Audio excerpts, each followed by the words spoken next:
ज्ञानदेव जी का पावन चरित्र है। तो ज्ञानदेव जी दरअसल 4 भाई थे, एक बहन, 3 भाई 1 बहन, साथ में रहते थे चारों। इनके पिताजी सन्यासी थे, बाद में गंगा जी में उन्होंने शरीर को समरण कर लिया था, माता जी ने भी, ज्ञानदेव जी के। तो आप अपनी बहन के साथ में, बहन का नाम था मुक्ताबाई, वो भी बड़ी भक्तिनी हुई। आप अपनी बहन के साथ में ज्ञानदेव जी पैठण नगर में रहने लगे महाराज। पैठण नगर, पैठण जगह है, वहां रहने लगे। क्यों? ये पैठण इसलिए गए थे क्योंकि यज्ञोपवीत संस्कार कोई ब्राह्मण इनको दे नहीं रहा था, तो वहां पर गए और महाराज पैठण नगर में रहने लगे। अब वहां ब्राह्मणों की संगोष्ठी हुई तो ज्ञानदेव जी को आदेश दिया कि तुम जो भी दिखे, जीव जंतु पशु पक्षी मानव, सबको दंडवत प्रणाम करो, तब तुम्हारे पिता का जो दोष है ना उससे मुक्त होगे। क्योंकि सन्यास लेने के बाद उनके पिता ने गुरु आज्ञा से गृहस्थ धर्म को स्वीकार किया था, इसलिए उन पर कलंक लग गया था, उन्हें समाज से बहिष्कृत कर दिया था, बहिष्कार।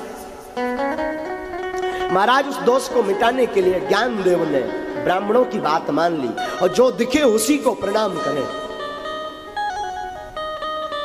एक भैंसा था, ज्ञानदेव ने भैंसा को प्रणाम किया। तो कुछ लोग होते ना मजाकी स्वभाव के, टॉन्टिंग कसने वाले, उन्होंने हास्य भाव में बोला, क्या इनमें भी तुम्हारे भगवान है? हाँ। ज्ञानदेव बोले, हाँ हमारे ठाकुर जी तो सब जगह, हमारे विठल नाथ तो सब जगह। अच्छा, तो हम इन्हें मारेंगे तो कैसे लगेगा? बोले हमें लगेगा, हम ही हैं सब जगह, हमारे विठल मतलब हम, और हम ही विठल हैं, विठल में ही हम हैं। तो इस भैंसा में कौन है? बोले वहां भी हम हैं। अच्छा, बोले हाँ। जो वो तार्किक कुतर्की व्यक्ति था, कुतर्की व्यक्ति ने एक डंडा लिया और उस भैंसा के खूब जोर से मारे। बोले अच्छा बताओ तुम्हें पीड़ा हुई कि नहीं हुई? बिल्कुल हुई। और उन्होंने कपड़े निकाल करके देखे तो ज्ञानदेव जी के शरीर पर उतने ही दाग बने हुए थे। ओ, ज्ञानदेव जी की ये दशा देख करके वो आश्चर्यचकित हो गया, कुतर्की व्यक्ति शरणागत हो गया। अब बोले मैं जानना चाहता हूं क्या इस भैंसे से तुम कुछ बुलवा सकते हो? बोले हाँ। और ज्ञानदेव ने हाथ रखा और जैसे हाथ रखा तो ओम ब्रह्म की ध्वनि उस भैंसे ने अपने मुख से निकाल दी। हो, इनके चमत्कार की महिमा महाराज पूरे क्षेत्र में फैल गई। देखना साधु कितना सहनशील होता, हम सहनशीलता पर आपको कथा सुना रहे, कितना सहनशील होता। इनके पूरे क्षेत्र में प्रचार की महिमा बढ़ गई। उसी समय के एक सिद्ध संत थे चांगदेव, बड़े सिद्ध महात्मा, इन्होंने बहुत सी सिद्धियां अर्जित कर ली चांगदेव ने। और चांगदेव नाम के सिद्ध इनकी महिमा को सुनकर के ईर्षा करने लगे। तो एक दिन चांगदेव के पास सिंह था, शेर, सिंह, और चांगदेव सिद्धियों के बल पर सिंह को वश में वशीभूत किए थे। तो चांगदेव अपने सिंह पर चढ़कर गए।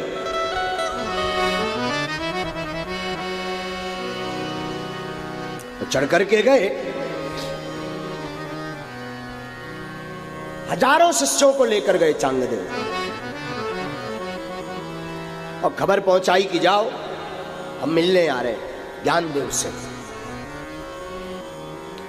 तो इनके बड़े भाई को, निवृत्तिनाथ उनका नाम था, बड़े भाई का, निवृत्तिनाथ को खबर मिली।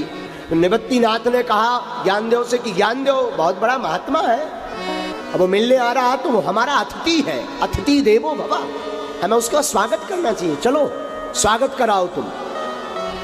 तो उस वक्त ज्ञानदेव महाराज जी एक दीवाल पर, टूटी फूटी दीवाल पर बैठे हुए धूप सेक रहे थे शरीर में। गर्मी, ठंडी का, सर्दी का मौसम था तो शरीर को धूप सेक रहे थे। तो उन्हें किसी ने बताया कि चांगदेव सिंह पर सवार होकर आया और हाथ में त्रिशूल लिए, बड़ा सिद्धिप्रद है और तुमसे वार्तालाप करने आया है। ज्ञानदेव ने कहा कि सिंह पर और चांगदेव, ज्ञानदेव तो ज्ञानदेव महाराष्ट्र का साधु है, तो ज्ञानदेव ने दीवाल से कहा चल दीवाल मिलने के लिए चलते चांगदेव से। और महाराज जिस दीवाल पर ज्ञानदेव बैठे थे वो दीवाल सिंह की भांति चलने लगी और चांगदेव के सामने ज्ञानदेव पहुंच गए। और जब ज्ञानदेव की तरफ चांगदेव ने देखा, अरे हम तो एक जीते जागते जीव को केवल वश में कर पाए, पर धन्य है ज्ञानदेव का ज्ञान, इसने तो निर्जीव दीवाल को ही चढ़ा दिया, ये तो हमारा बाप निकला। तो महाराज सिंह से उतरा, दौड़ करके ज्ञानदेव के चरणों में गिर पड़ा। ज्ञानदेव ने गले से लगाया, अरे साहब हो गया, मैं प्रार्थना करूं साधु ऐसे होते हैं।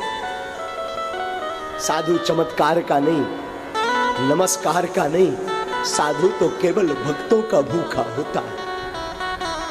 मैं प्रार्थना करूं संतों की कभी परीक्षा मत लो, संतों की परीक्षा लोगे घाटा खाओगे। साधुओं के तो दर्शन करो, कोई बुद्ध पुरुष मिले तुम्हें, कोई महापुरुष मिले, दर्शन करो, सिद्धियों के चक्कर में मत पड़ो।